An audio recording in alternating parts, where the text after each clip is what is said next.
Good afternoon, everybody. Jeff here. Hope you're doing all right. It's a lovely day. Hope you're having a nice day.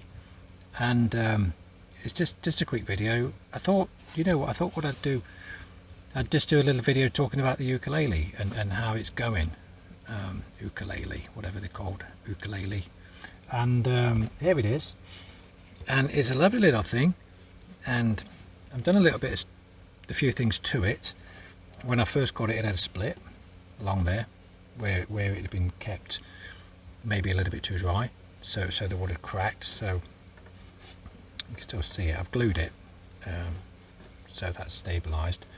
Also, what I've done is I've changed the strings, put a strap on it, because when I first got it, I weren't really that impressed with it.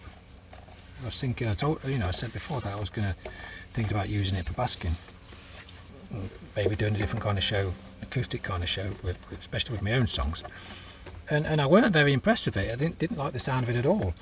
You know what did throw me was that the strings was odd, because it always had the guitar, kind of guitar man really.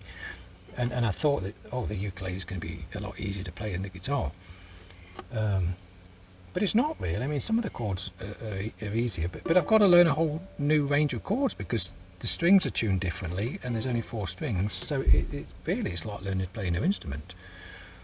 Also, the frets are small, so sometimes you've got to squeeze 3 fingers into a fret. It kind of gets awkward. I think the E chord is that, which gets a bit awkward, and then sometimes I've got to squeeze one in there, C sharp minor. And also, what else is interesting is that the tension on the strings.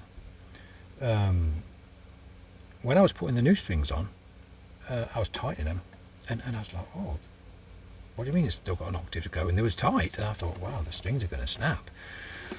But they didn't, and so that's all right. And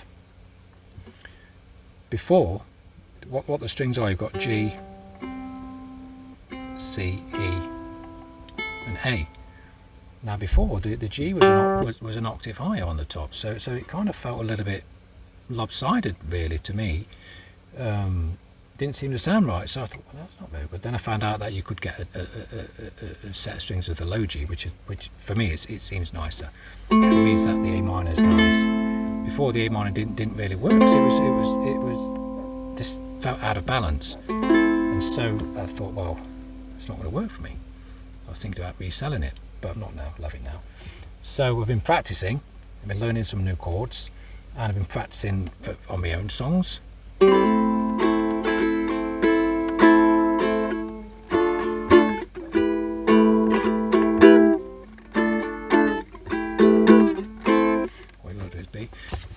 Anyway, so I'm just learning it, and I'm hoping to be able to take it out busking soon.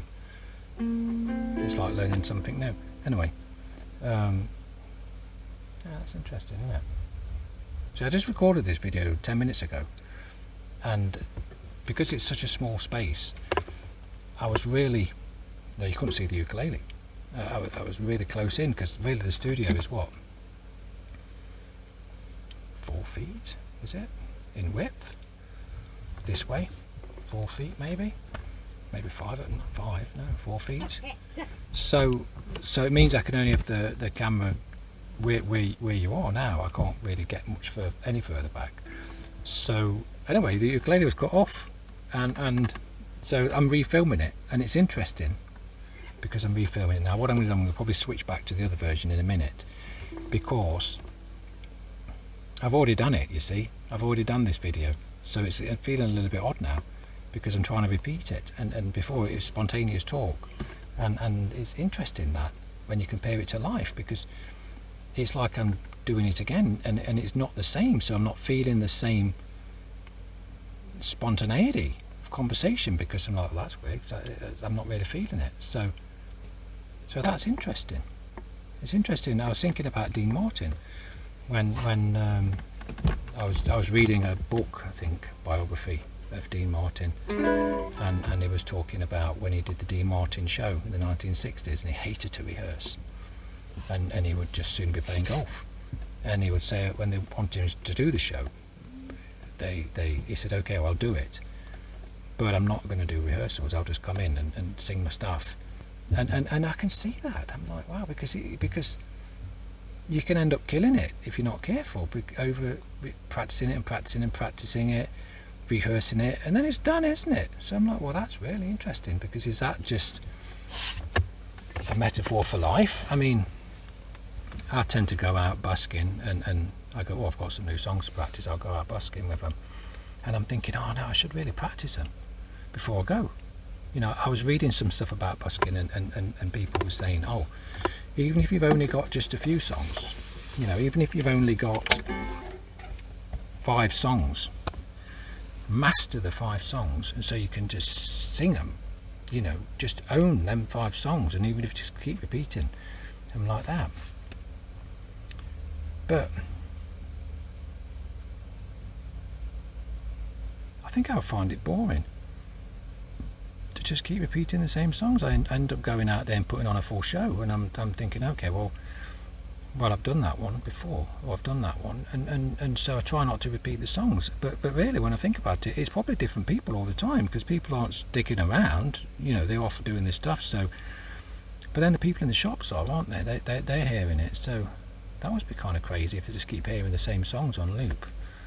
So I don't know which is better. You know, let me know in the comments what you think, because I'm intrigued really. Is it better to just do a few and just keep repeating the same songs, or is it better to treat it as a show and just you know, regardless of whether the people are hanging around or not, just acting like it's a show, which is what I do, except that I do say, oh, I mean, I'll learn the lyrics, but I don't sit here practicing them, which maybe I should do a little bit more. Maybe it's because that I don't really have any soundproof in here, so it's hard being in an awning in a caravan, everyone around. So maybe that's it. Maybe that's just an excuse, because I don't remember practicing the songs over and over again when we lived in a house. So maybe that's just an excuse. Anyway, we live and learn, don't we? We live and learn, and hopefully. So that's that. Just a quick video talking about the uke and how it's going. Just thought I'd just keep you in on the loop. And so speak again soon. And in the meantime, hope you have a lovely day. Thank you for watching. And as always, if you want to subscribe and like the video, that'd be wonderful. In the meantime, speak soon. Love and light.